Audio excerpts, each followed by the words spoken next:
கர்த்தருடைய பரிசுத்த நாமத்துக்கு ஸ்தோத்திரம். என் பேர் ஸ்மைலி சிம்சன். பொலிச்சலூர்லேருந்து வரையும் 2 months முன்னாடி எங்கள் ஹஸ்பண்ட் கேட்ரிங் பண்ணிகிட்ருக்காங்க. ப்ரைவேட் ஸ்கூலில் கேன்டீன் நடத்திட்டு இருந்தாங்க. அது அக்ரிமெண்ட் முடிகிற மாதிரி இருந்தது.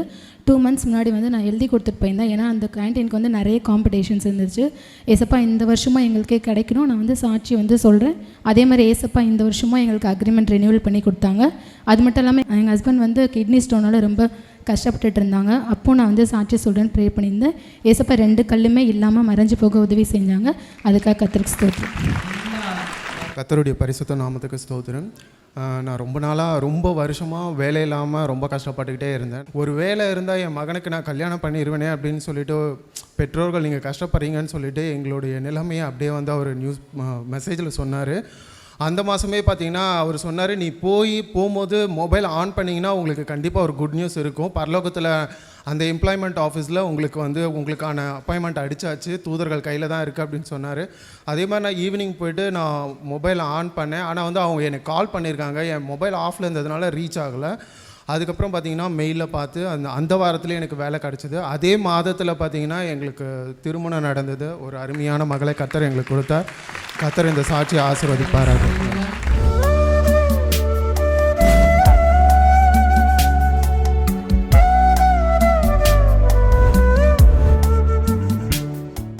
கிறிஸ்துவுக்குள் மிகவும் பிரியமான எனதருமை சகோதர சகோதரிகளே, நம்மை சிருஷ்டித்தவரும் நம்மை உண்டாக்கினவரும் நம்மை ஒருபோதும் மறந்து போகாதவருமாகிய இயேசு கிறிஸ்துவின் முனையற்ற நாமத்தினால உங்கள் எல்லாரையும் வாழ்த்தி ஆசீர்வதிக்கிறேன். அல்லேலூயா. எல்லாரும் சந்தோஷமாக இருக்கீங்களா?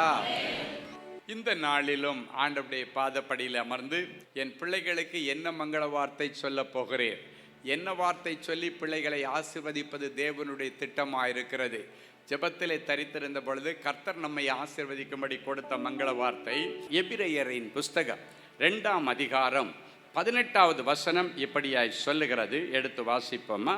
ஆதலால் அவர் தாமே சோதிக்கப்பட்டு பாடுபட்டதினாலே அவர் சோதிக்கப்படுகிறவர்களுக்கு உதவி செய்ய வல்லவராயிருக்கிறார். எத்தனை பேர் ஆமேன்னு சொல்ல முடியும்?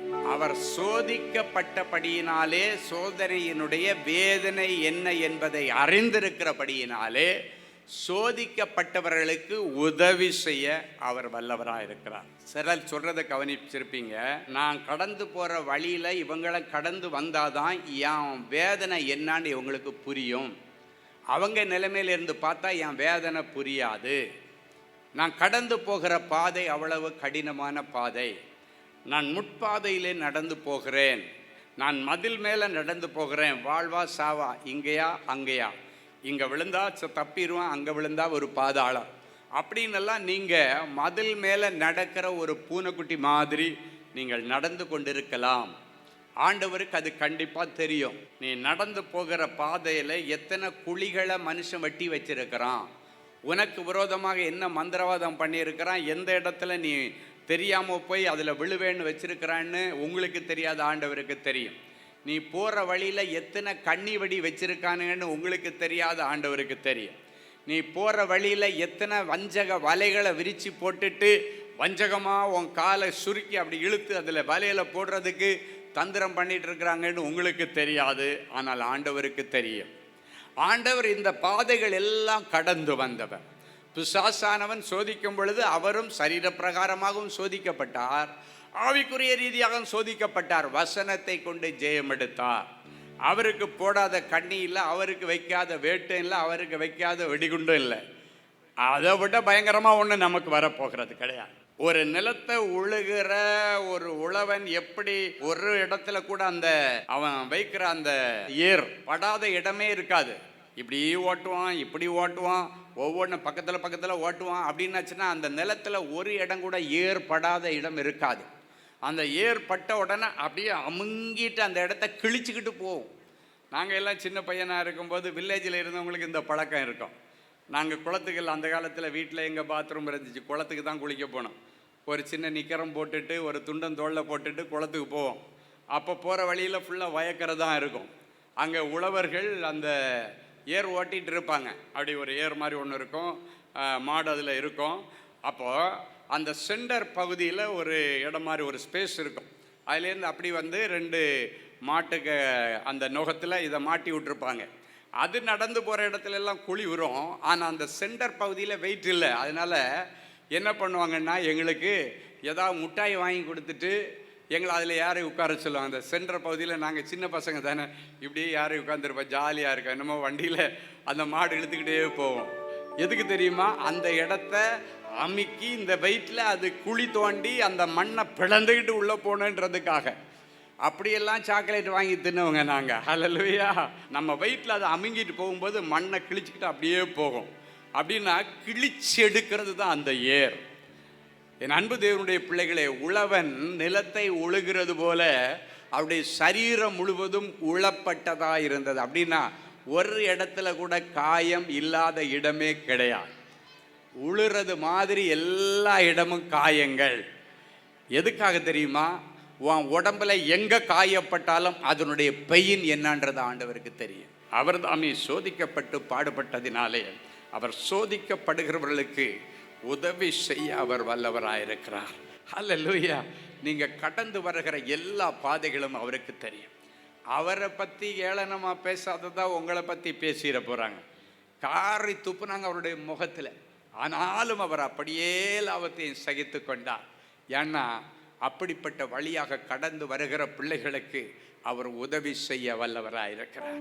இன்னைக்கு நீ என்ன உதவி கேட்ட ஆண்டவரிடத்தில் வந்திருக்கிற, நீ என்ன உதவி கேட்டாலும் தருவார். அது ஆண்டவருக்கு லேசான காரியம். நீ பண உதவி கேட்டாலும் தருவார். எனக்கு ஒரு வேலை வேணும்னு கேட்டாலும் தருவார். ஆண்டவரே, என் பிள்ளைக்கு ஒரு நல்ல பிளேஸ்மெண்ட் வாங்கி கொடுங்க ஆண்டவரேனாலும் தருவார். எது கேட்டாலும் ஆண்டவர் தருவார். ஏன்னா அவரிடத்துல எல்லாம் இருக்கிறது. இல்லாதவரிடத்துல போய் நம்ம கையேந்தவில்லை. நன்மைகளுக்கு ஊற்றுக்காரணராகிய கர்த்தரிடத்துல போய் நம்ம நிற்கிறோம். அவர் உதவி செய்வார். ஒரு முறை மன்னார்குடி பகுதியில் நான் ஒரு ஊழியத்துக்கு போயிருந்தேன். தஞ்சாவூரில் ஒரு பெரிய சிஎஸ்ஐ சர்ச்சு, சென்ட் பீட்டர்ஸ் சர்ச்சுன்னு ஒன்று இருக்குது. அந்த சர்ச்சில் உள்ள மக்கள் நிறைய பேர் ஒரு வேன் பிடிச்சி தஞ்சாவூர்லேருந்து மன்னார்குடிக்கு மீட்டிங் அட்டன் பண்ண வர்றாங்க. ஒரு வேன் பிடிச்சி வர்றாங்க. அப்போ அன்னைக்கு கடைசி ஆண்டவர் ஜபிக்கும்போது சொல்கிறாரு, அவர் கொடுக்க நாம் வாங்கி கொள்ளுகிறோம், அவர் தன் கையை திறக்க நாம் நன்மையினால் திருப்தி ஆகிறோம். இப்போ உங்களுக்கு ஆண்டவருக்கு முன்னால் கடைசி ஜபத்தில் சொல்கிறேன், நீங்கள் ஆண்டவருக்கு முன்னால் இப்படியே கையேந்தி உங்களுக்கு என்ன வேணுமோ கேளுங்க, வசனத்தின்படி நான் உங்களை ஆசீர்வதிக்கிறேன். அவர் கொடுக்க நீங்கள் ரிசீவ் பண்ண போகிறீங்க. அவர் தன் கையை திறக்க நீங்கள் நன்மையினால் திருப்தியாக போகிறீங்க. என்ன வேணாலும் கேளுங்க, ஆண்டவர் தருவார் அப்படின்னு சொல்லிட்டு ஆவியில் நிறைஞ்சி நிறைய தீர்க்க தரிசன வார்த்தைகளோடு அந்த ஜனங்களோடு ஆண்டவர் இடைப்பட்டு கொண்டிருக்கிறார். தேவ மகிமையே அந்த மைதானத்தை நிரப்பி கொண்டிருக்கிற ஒரு சூழ்நிலை. அப்பொழுது எல்லாரும் மீட்டிங் ஒவ்வொருத்தரும் ஒவ்வொன்று கேட்டாங்க. கேட்டு முடிச்சுட்டு தனி ஜபத்துக்கு வந்தாங்க. எல்லாம் முடிச்சுட்டு வீட்டுக்கு போயாச்சு. அடுத்த 2 மாதம் கழித்து அவங்க ஊரில் தஞ்சாவூரில் சென்ட் பீட்டர்ஸ் சிஎஸ்ஐ திருச்சபையில் சிலுவை தியான கூட்டங்களுக்கு நான் போகிறேன் 3 நாள். இந்த கும்பலெல்லாம் அங்கே தான் இருக்குது. அப்போ இந்த அம்மா, நான் ஐயாட்டவங்க எல்லாரையும் போட்டு கொடுக்க போகிறேன்னு சொல்லி தனி ஜபத்துக்கு வரும்பொழுது அந்த கும்பலெல்லாம் வருது. ஐயா, எங்களை ஞாபகம் இருக்கா, நாங்கள் மன்னார்குடி மீட்டிங் வந்தோம் இல்லை ஐயா, நாங்கள் விலமுயல் எல்லாரும் வந்துருந்தேன்னு சொல்லி கும்பலாக ஸ்டேஜில் வந்து நின்றுட்டு இந்த அம்மா சொல்கிறாங்க, ஐயா வர்ற வேனில் வர்ற வழியில் என்ன வச்சு செய்தாங்க ஐயா, எதுக்குமா வச்சு செய்தீங்க என்ன? இல்லை, நீங்கள் சொன்ன உடனே நான் கெட்டுக்கட்டாக ஆண்டவர் கையில் பணம் கொடுத்துட்டாருன்னு சொல்லி அதை இவங்கள்ட்ட சொன்ன உடனே என்னை ரொம்ப நையாண்டி பண்ணி என்னை கிண்டல் பண்ணி என்னை அழ வச்சு அனுப்புனாங்க ஐயா. அவங்க வீட்டுக்கெல்லாம் நான் ஆண்டவர் கொடுத்த கெட்டுக்கட்டான பணத்தோட போய் இன்னும் பாருன்னு காமிச்சேன் அப்படின்னாங்க. ஹல்லேலூயா. அவங்க எல்லாம் உட்காந்துருக்குறாங்க, சிரிக்கிறாங்க, நல்ல வயசான அம்மா. அப்போ நான் கேட்டேன், எப்படிம்மா பணம் வந்துச்சு, ஆண்டவர் எப்படிம்மா கொண்டு கொடுத்தாரு? அவங்க சொன்னாங்க, அவங்க மகள் இறந்துட்டா, மருமகன் இறந்துட்டாரு, ஒரே ஒரு பேத்தி மட்டும்தான் அவங்க கையில் இருக்கிறாங்க. அந்த பேத்தியை எவ்வளோ கஷ்டப்பட்டு அங்கே இங்கேயும் வேலை செய்து கடைசியாக நர்சிங் காலேஜில் கொண்டு விட்டுட்டாங்க. Private nursing college. எப்படியாவது ஒரு பிஎஸ்சி நர்சிங் முடிச்சிட்டாள்னா என் பேத்தி செட்டில் ஆகிடுவா அப்படின்னு அந்த பாட்டிக்கு ஒரு ஆசையில் நல்லா அந்த பிள்ளையை கொண்டு போய் ஒரு நல்ல பெரிய காலேஜில் பிஎஸ்சி நர்சிங் விட்டாங்க. இப்போ கையில் பணம் கிடையாது. எல்லாரும் ஒரு தொண்டு ஸ்தாபனத்தினுடைய பேரை சொல்லி, இங்கே நீ அப்ளை பண்ண இப்படிப்பட்ட விடோவுடைய பிள்ளைங்களோ இல்லைன்னா சிங்கிள் பேரனுடைய பிள்ளைங்க இல்லைன்னா 2 பேரும் இல்லாத பிள்ளைங்களுக்கு இவங்க படிக்க வைப்பாங்க அப்படின்னு சொல்லிட்டு ஒரு தொண்டு ஸ்தாபனத்தினுடைய பேர் வேர்ல்டு விஷன், உங்களுக்கு தெரியும். இதை சொல்லி இதில் நீ அப்ளை பண்ணுமா, கண்டிப்பாக உனக்கு பேத்திக்கு படிக்கிறதுக்கு அவங்க 4 வருஷமாக அவங்களே பணம் எல்லாம் கொடுத்துருவாங்கம்மா அப்படின்னு சொல்லி நல்லபடியாக எல்லாம் சொன்ன உடனே யாரோ ஒருத்தர் அந்த சர்ச்சில் இருந்து இவளுக்கு ரெக்கமெண்ட் பண்ணி லெட்டரெல்லாம் எழுதி இந்த பிள்ளையுடைய டீட்டெயில்ஸு, அவங்க அப்பா இறந்து அம்மா எல்லா டீட்டெயில்ஸோட அவங்களுக்கு கொடுத்துட்டாங்க. நல்ல கவனிங்க, இது நடந்து 2 வருஷம் ஆகுது. இவங்க அப்ளை பண்ணி செகண்ட் இயர் 4th செமஸ்டர் போகிறா. அது வரைக்கும் பணம் வரல. பாட்டிமா அங்கே கடன் வாங்குறது இங்கே கடன் வாங்குறது எப்படி, ஏன்னா இவங்கள கொடுத்துட்டு சரி ஒருவேளை சரி தரமாட்டாங்க போல இருக்குன்னு இவங்கள விட்டுட்டாங்க. ஆனால் அங்கேயும் இங்கேயும் கடன் வாங்கி 4 செமஸ்டர் வரைக்கும் பணத்தை ஃபீஸை கட்டிகிட்டே இருக்குது. அடுத்த 5வது செமஸ்டருக்கு போகிறதுக்கு பணம் கட்டணும். இனி யார்கிட்டையும் வாங்குறதுக்கு, என்னை பார்த்தாலே நான் இவங்க வீட்டுக்கெல்லாம் கூட உதவிக்கு போயிருக்கேன். ஐயா என்னை பார்த்தாலே இந்த அம்மா திருப்பிக்கிட்டு ஓடுவாங்க, உதவி கேட்டுற போகிறேன்னா பயப்படுவாங்க. அப்படி இருக்கிற சூழ்நிலையில் தான் நான் மீட்டிங் வந்தேன். ஆனால் நான் மீட்டிங் முடிச்சுட்டு வந்து கரெக்டாக 3வது நாள் இவங்க வீட்டுக்கு ஒரு டிடி, அதோடு அட்டாச்சு ஒரு லெட்டர். அந்த டிடியில் 2 லட்சம் ரூபா பணத்துக்கான டிடி, ஒரு கவரிங் லெட்டர். ஹல்லேலூயா எழுதியிருக்காங்க. இப்போ 4 செமஸ்டர் உங்கள் பிள்ளை முடிச்சிருக்கணும். ஒரு செமஸ்டர் 50,000 ரூபா ஃபீஸ் வச்சு நீங்கள் சொல்லியிருந்தீங்க. 4 செமஸ்டருக்கு 2 லட்சம் ரூபா உங்களுக்கு டிடி அனுப்பியிருக்கேன். நீங்கள் கடன் வாங்கினால இதை உடனே நீங்கள் மாற்றிடுங்க. இவ்வளவு நாளும் உங்கள் பேப்பர் எங்கேயோ மிஸ் ஆகி கிடந்து திடீர்னு பார்த்தா 3 நாளைக்கு முன்னாடி அந்த பேப்பர் மிதந்தது மேலே. எவ்வளவு நல்ல ஆண்டவர் பாருங்க. ஹல்லேலூயா ஆமென். 3 நாளைக்கு முன்னாடி தான் எங்கே இருந்து அந்த பேப்பர் மிதந்ததுன்னு தெரியாது. ஐயோ 2 வருஷமா இந்த ஏழை தாய் தன்னுடைய பேத்திக்காக கேட்டிருக்காங்களே, இவ்வளவு நாளாக நம்ம அனுப்பாமல் விட்டுட்டோமேன்னு சொல்லி சாரி கேட்டு லெட்டரை அனுப்பிட்டு இனி அடுத்த செமஸ்டருக்குள்ளது நாங்கள் கரெக்டாக அனுப்பிடுவோமா அப்படின்னோடனே இந்த அம்மா டிடியை கொண்டு பேங்கில் போட்டுட்டு இப்போ பணத்தை எடுத்து எல்லாட்டையும் கேஷ் வாங்கி எல்லாருக்கும் கடன் அடைக்கணும். அதுக்காக வேண்டி பணத்தை எடுத்துட்டு கடன் அடைக்கும் முன்னாடி இந்த பணத்தை எடுத்துட்டு யாரெல்லாம் நக்கல் பண்ணாங்க அவங்க வீட்டுக்கெல்லாம் கொண்டு போய் இந்த பணத்தை கை நிறைய வச்சுட்டு பேங்க்லேருந்து எடுத்து என்னை கிண்டல் பண்ண இல்லையா, பாத்தியா இயேசுநாதர் எனக்கு தந்தாரா, இயேசுநாதர் எனக்கு கொடுத்தாரு பாத்தியா, எல்லா இடத்துலையும் கொண்டு போய் இருந்து சந்தோஷப்படும்படிக்கு எல்லார்ட்டையும் காமிச்சிட்டு யார் யார்கிட்ட எல்லாம் கடன் வாங்கினாங்களோ அத்தனை பேருக்கும் கடனை அடைச்சிட்டோம். ஐயா இயேசு ரொம்ப நல்லவர். நாங்கள் ஹல்லேலூயா உதவி செய்ய வல்லவர். அன்னைக்கு அந்த அம்மாவுக்கு வேற எதுவும் உதவி தேவையில்லை, துணிமணி அவங்களுக்கு தேவையில்லை, வேற எந்த உதவி கேட்டாலும் அவங்களுக்கு தேவையில்லை. அன்னைக்கு இருக்கிற ஒரே வாரிசு தன்னுடைய பேத்தி. இந்த பிள்ளைக்கு ஒரு பிஎஸ்சி நர்சிங் படிக்க வச்சா அவளுடைய காலில் நின்று அவள் பிழைச்சிக்குவா, என் கண்ணுக்கான அவளுக்கு ஒரு நல்ல காரியம் நடக்கும், என் பொறுப்பை நான் நல்லபடியாக அவளை கல்யாணம் பண்ணி ஒருத்தன் கையில் ஒப்படைச்சிட்டா நான் நிம்மதியாக சாவேன். இதுதான் அந்த தாயினுடைய ஏக்கம். அதுக்கு அன்னைக்கு தேவை 2 லட்சம் ரூபாய் அவளுக்கு தேவை. என் அன்பு தேவனுடைய பிள்ளைகளே, என் ஆண்டவர் ரொம்ப நல்லவர். உன் மனசு ஆண்டவருக்கு தெரியும். இன்னைக்கு நீங்கள் நினைக்கலாம், நான் அவங்கள்ட்ட போன அவங்க உதவி செய்யலை, இவங்களுக்கு நல்லா இருந்து எனக்கு தரல, இவங்க மட்டும் நினச்சிருந்தா என் பிள்ளைய கொஞ்சம் கை தூக்கி விட்டுருக்கலாம், இவங்க மட்டும் நினச்சிருந்தாங்கன்னா என் பிள்ளைக்கு வேலை வாங்கி கொடுத்துருக்கலாம், என் பிள்ளைய படிக்க வச்சிருக்கலாம், இவங்க மட்டும் நினச்சிருந்தா இந்த கல்யாணம் தடைப்பட்டிருக்காது. நீங்கள் யாரை பற்றியும் கவலைப்படாதீங்க.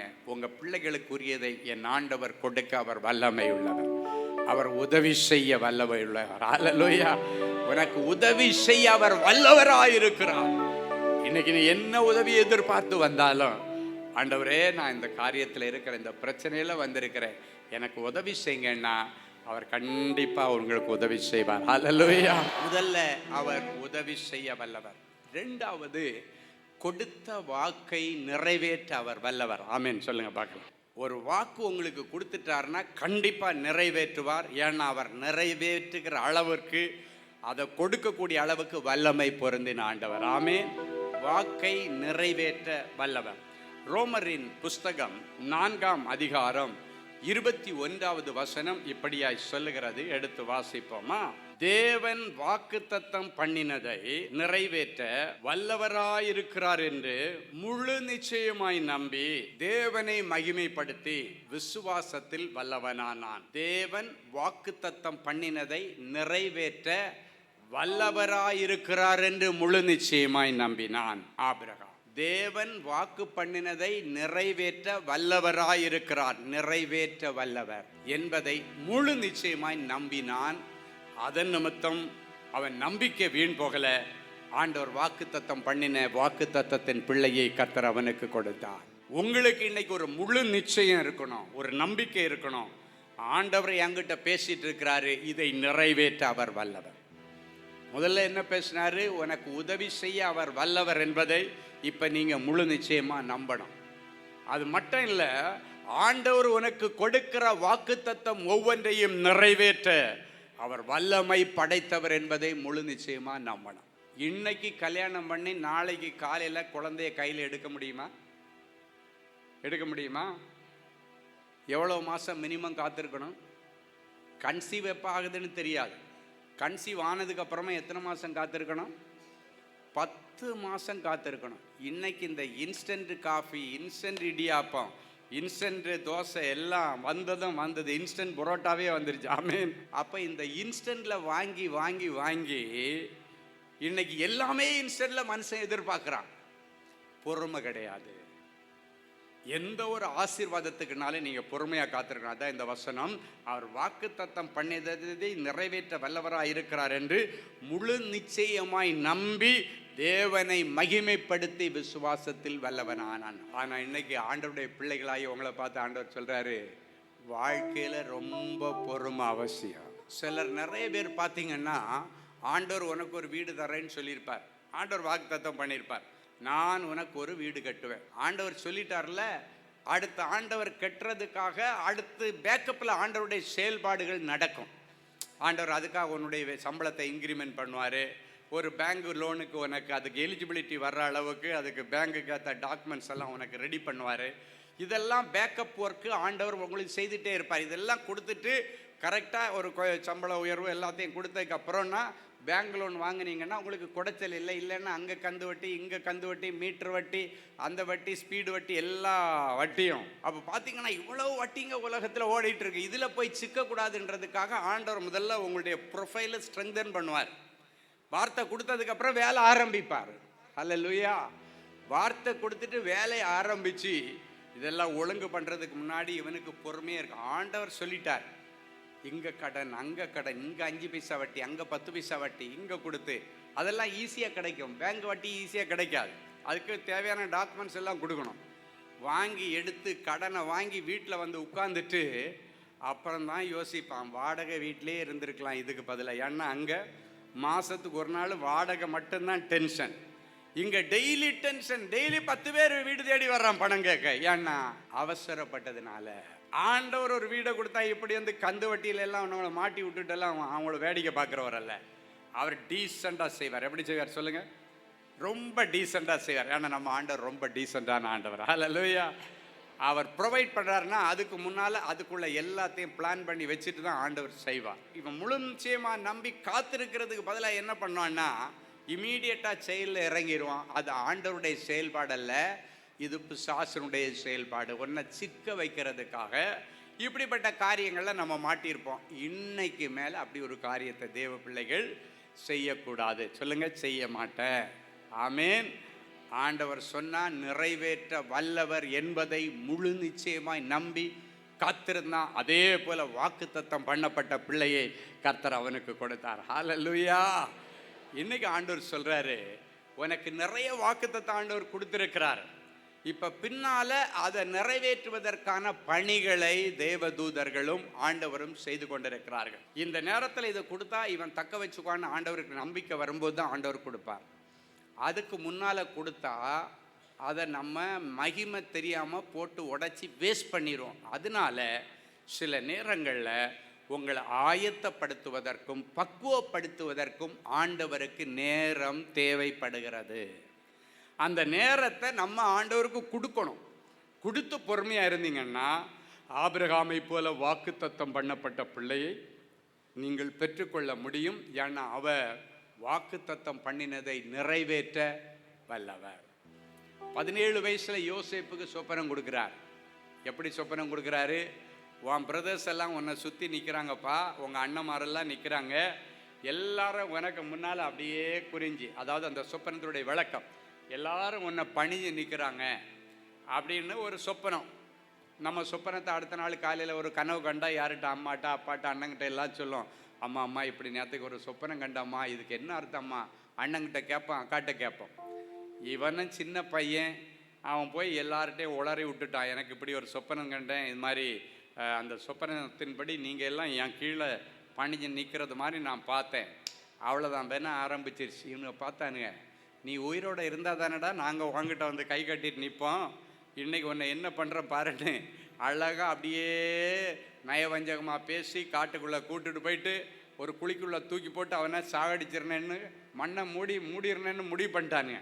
அவன் போட்டிருந்த அந்த பல வர்ண அங்கியை மட்டும் எடுத்து மிருகங்களுடைய ரத்தத்தை தோய்த்து மனுஷ ரத்தம் மாதிரி காமிச்சு அதை அந்த மிருகங்கள் அவனை கடித்து சாப்பிட்டு கொன்று போட்டுதுன்னு சொல்லி துணியை மட்டும் கொண்டு போய் அவங்க அப்பாட்ட காமிச்சு நாடகம் ஆடிட்டானுங்க. உங்கள் பையனை மிருகங்கள் வேட்டையாடி கொன்னுருச்சு, அதனால் இப்போ எங்களுக்கு கிடைச்சது அவன் உடம்போ எலும்போ கூட கிடைக்கல, அவனுடைய இந்த ரத்தம் தோய்ந்த ட்ரெஸ் தான் இருக்குன்னு அவங்க அப்பாட்ட கொண்டு போய் நம்ப வச்சுட்டாங்க. இப்போ பாருங்க, அவனை குழி தோண்டு புதைக்கணும்னு நினைச்சாங்க. வாக்கு தத்தத்தை நிறைவேற்ற வல்லவர், தரிசனங்களை நிறைவேற்ற வல்லவர். ஆனால் உள்ள போட்டதுக்கு அப்புறம் ஒருத்தன் சொல்கிறான், அதுதான் அங்கே தான் ஆண்டவருடைய செயல் இருக்குது.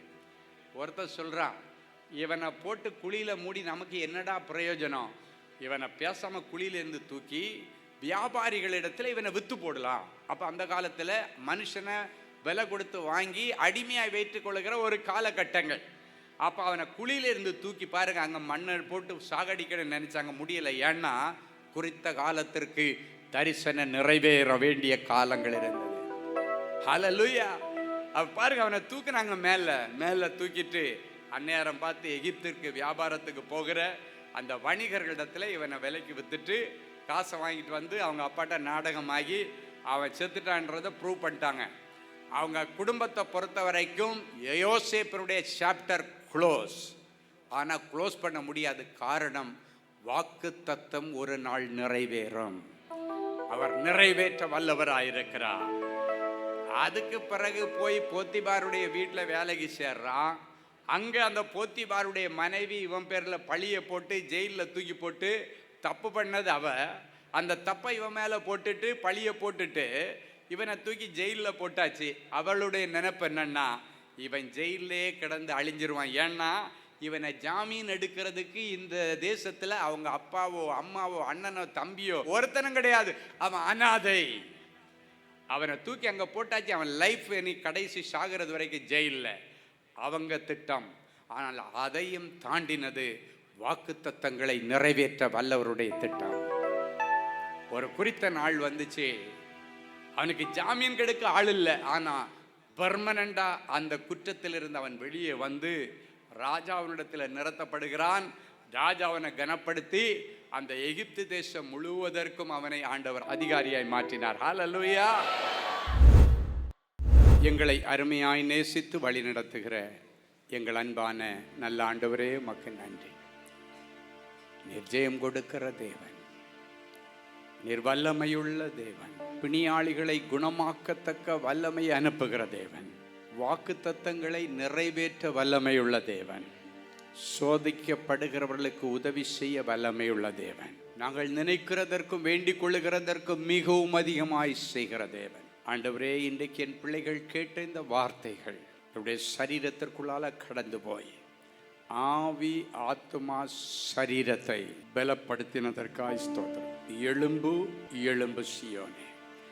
எந்தெந்த பாவத்திலிருந்து என் பிள்ளைகள் மீள முடியாம எழும்ப முடியாம தங்களதிலிருந்து வெளியே வரணும்னு நினைச்சும் மீள முடியாம இருக்கிறாங்களோ, பரிசுத்த ஆவியானவரே, என் பிள்ளைகள் இன்றைக்கு இந்த இடத்துல ஒரு தீர்மானம் எடுக்க கர்த்தர் உதவி செய்ய.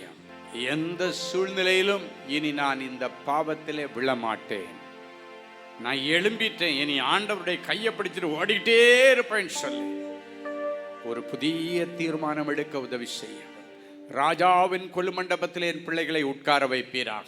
விருத்த சேதனம் இல்லாதவனும் அசுத்தனும் அசுத்த ஆவிகளும் இனி இவர்கள் வழியாக கடந்து வருவதில்லை. கொடுத்த வாக்கு தத்தங்களை நிறைவேற்ற வல்லவரே, என் பிள்ளைகளுக்கு இன்றைக்கும் வாக்குறுதிகளை கொடுத்திருக்கிறேன். ஏற்கனவே நிறைய வாக்கு தத்தங்களை வாங்கி ஆண்டவரே அதனுடைய நிறைவேறுதலுக்காக ஆபிரகாம் பொறுமையாய் காத்திருந்தது போல நீர் வாக்குத்தத்தம் பண்ணினதை நிறைவேற்ற வல்லவர் என்று முழு நிச்சயமாய் நம்பி காத்திருக்கிற பிள்ளைகளுடைய நம்பிக்கை இனி வீண் போகாது. நிச்சயமாக அந்த காரியங்களிலே முடிவு வந்துவிட்டது. உங்கள் நம்பிக்கை வீண் போகாது. நீங்க விரும்பினபடி பிள்ளைகளுடைய சுப காரியங்கள் நடக்கும் என்று கர்த்தர் சொல்லுகிறேன். தடைப்பட்டிருக்கிற திருமண காரியங்கள் நடப்பதாக, தடைப்பட்டிருக்கிற வெளிதேச பிரயாணம் என் பிள்ளைகளுக்கு நிறைவேறுவதாக, விசா பிரச்சனைகள் மறைவதாக இயேசுவின் நாமத்தினாலே. என் பிள்ளைகளுடைய கான்ட்ராக்ட் ரினியூவல் கிடைப்பதாக, என் பிள்ளைகளுடைய தொழில் ஸ்தலத்திலே உயர்வு உண்டாவதாக, கடன்கள் அடைக்கப்படுவதாக இயேசுவின் நாமத்தினாலே. இயேசுவின் மூலம் பிதாவே, ஆமேன், ஆமேன். கிறிஸ்துவுக்குள் அன்பானவர்களே, ஆண்டவராகிய இயேசு கிறிஸ்துவின் இனிய நாமத்தில் அன்பின் வாழ்த்துக்கள்.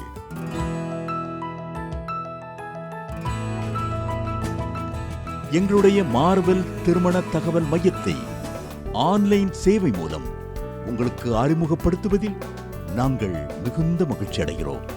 எங்களது மார்வெல் திருமண மையம் கிறிஸ்தவ குடும்பத்தில் திருமணத்திற்கு ஆயத்தமாயிருப்பவர்கள் தங்களுக்கு ஏற்ற வாழ்க்கை துணையை தேர்ந்தெடுக்க சிறந்த திருமண சேவை மையமாக இருக்கிறது.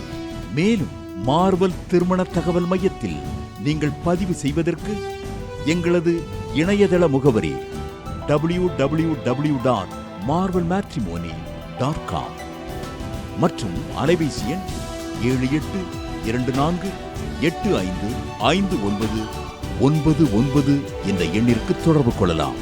சென்னை, நாகர்கோவில் மற்றும் மும்பை நகரில் உள்ளவர்கள் பதிவு செய்ய விரும்பினால் கீழ்க்கண்ட விலாசங்களில் உள்ள எங்களது அலுவலகங்களோடு தொடர்பு கொள்ளலாம்.